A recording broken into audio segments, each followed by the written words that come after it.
जहां लगातार कोटा प्रशासन और कोटा नगर निगम आम जनता को एडवाइजरी जारी कर रही है कि कोई मकान, दुकान क्षतिग्रस्त है तो वो मरम्मत मांग रही है, तो ऐसे मकानों पर नव निर्माण करना कानूनी अपराध है। ऐसे मकानों से जनहानि हो सकती है और कोटा में ऐसे हादसे पूर्व में हो भी चुके हैं।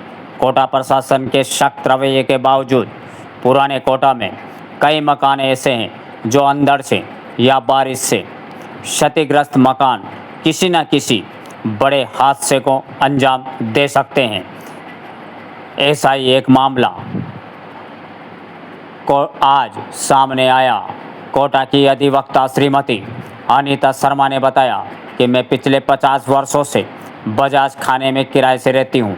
मेरे साथ पूरा परिवार है, छोटे छोटे बच्चे भी हैं। पूरा मकान क्षतिग्रस्त हो रहा है। कई बार मकान मालिक को बोला, लेकिन वो कोई मरम्मत कराने की बजाय उक्त मकान पर सेकंड मंजिल का निर्माण करने लग गया, जिस पर पट्टी चढ़ाई और उक्त दीवार पट्टी का वजन नहीं झेल पाई और पट्टी टूटकर नीचे गिर गई, जिससे मेरा काफ़ी नुकसान तो हुआ ही है। वहीं अगर बच्चे भीतर कमरे में नहीं होते तो किसी न किसी की जान भी जा सकती थी। महिला अधिवक्ता ने जिला कलेक्टर, नगर निगम आयुक्त सबको शिकायत दी, लेकिन कोई कार्रवाई नहीं हुई, जिस पर मजबूरन महिला अधिवक्ता ने माननीय न्यायालय की शरण ली है। सुने पीड़ित अधिवक्ता की जुबानी। जी बताइए, क्या मामला है आपके मकान को लेकर, क्या बताइए आप? बजाज खाना 16/128 मकान नंबर है हमारा।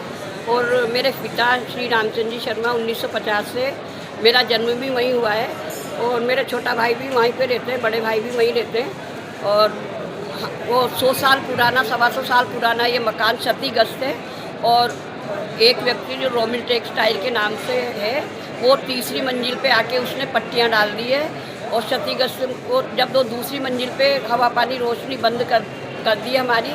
और जब वो दूसरी मंजिल पे पट्टियाँ डाल रहा था तो एक पट्टी टूटकर हमारे मकान, हमारे कमरे के आगे जो हमने टीन शेड वगैरह लगा रखा था, फाइबर की शीटें लगा रखी थी, कमरानुमा बना रखा था, उसमें पंखा वगैरह सब लगा हुआ था, टीवी वगैरह लगी हुई थी। हम लोग ज़्यादातर उसी जगह पर उठते बैठते हैं।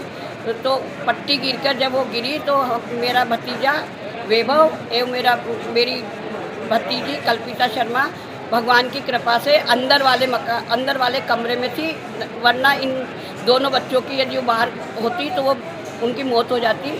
और पूरी की पूरी पट्टियाँ टूट गई, काफ़ी क्षतिग्रस्त हो गया।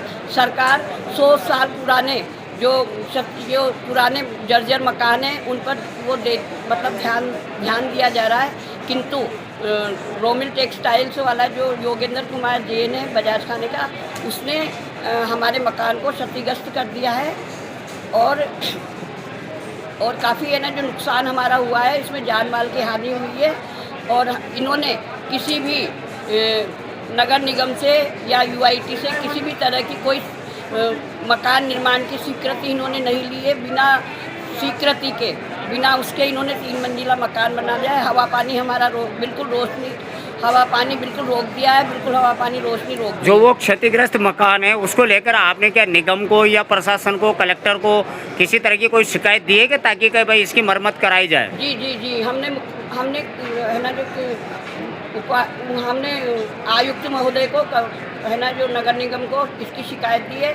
और जो हमारा तुरंत जब हमारा हुआ था तो हमने है ना जो थाना रामपुरा में दिए, लेकिन थाना रामपुरा वाले ये कहते हैं कि कोई क्षति नहीं हुई है, कोई हानि नहीं हुई है, कोई जान माल का खतरा नहीं है। और हम तो इसको सिविल दावा मानते हुए, सिविल मामला मानते हुए डिप्टी साहब को पेश कर नहीं, इसमें बात वो नहीं है सिविल दावा है कि ये बात ये है कि मकान क्षतिग्रस्त है तो निगम का, प्रशासन का दायित्व तो बनता है कि उक्त मकान मालिक को बाध्य करते हुए उसका निर्माण किया जाए, उसकी मरम्मत की जाए ताकि कोई जनहानि ना हो सके। जी सर, बिल्कुल सही बात है। नगर निगम को इनको परमिशन लेके इसको काम कराना चाहिए था। नगर निगम को ध्यान देना चाहिए। आयुक्त को 3 दिन हो गए ये दिए हुए, लेकिन अभी तक किसी प्रकार की कोई कार्रवाई नगर निगम द्वारा भी नहीं की गई है और नहीं थाने वाले द्वारा कोई कार्रवाई की गई है। थाने वाले आके फोटोग्राफ्स वगैरह लेकर चल गए हैं, और राजेंद्र कुमार शर्मा के बयान लिए, लेकिन उसके बावजूद भी कोई कार्रवाई नहीं की जा रही है और वो काफ़ी पैसे वाला व्यक्ति है। प्रशासन से क्या आपकी मांग है कि अगर कल कोई हादसा हो जाता है तो किसको जिम्मेदार ठहराओगे? प्रशासन से हमारी यही मांग है, यदि हमारे साथ कोई हादसा हो जाता है तो रोमिल टेक्सटाइल्स वाला है जो सबसे ज़्यादा वो हमें परेशान कर रहा है। बिना शक के दायरे में उन्होंने इस तरह के ना जो 100 साल पुराने मकान को झूठे दस्तावेज बनाकर ख़रीदा है। ये सब कुछ हमें उस पर है ना जो होना चाहिए, उसकी जिम्मेदारी बनती है, प्रशासन की जिम्मेदारी बनती है कि हमारे पूरे परिवार की रक्षा करे वो प्रशासन।